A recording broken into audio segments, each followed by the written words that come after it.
श्री स्वामी समर्थ. माझं नाव शुभांगी. आज आपण बघणार आहोत घरी पनीर कसं बनवायचं. तर चला सुरुवात करूया. 1 लिटर दूध घेतलंय आणि ते गॅसवर गरम करायला ठेवलंय.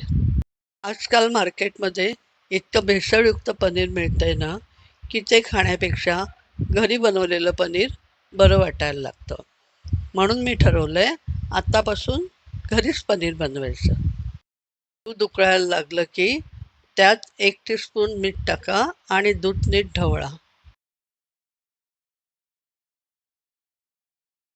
आता एक अख्ख्या लिंबाचा रस घ्या आणि त्यात थोडंसं पाणी ॲड करा. दूध उकळत असताना हा लिंबाचा रस थोडा थोडा करून दुधात घाला आणि सतत ढवळत राहा.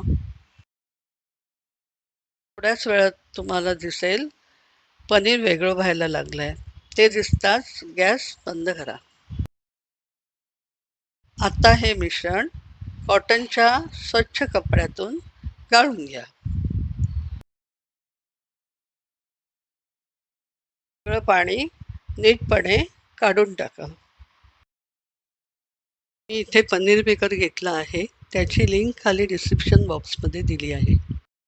आता पनीरचा कपडा घट्ट बांधून ह्या पनीर मेकरमध्ये ठेवा. झाकण ठेवा आणि त्यावर थोडं वजन ठेवा. सगळं पाणी नीट निघून गेलं की हळूच तो कपडा उघडा आणि बघा, एकदम मऊ, ताजं, स्वच्छ आणि घरचं पनीर तयार झालेलं असेल. ना कुठली भेसळ, ना कुठला केमिकलचा वास, ना बाजारातल्या पनीरसारखी रबरी टेक्स्चर.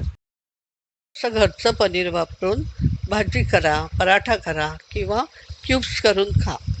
चव आणि विश्वास दोन्ही पक्के.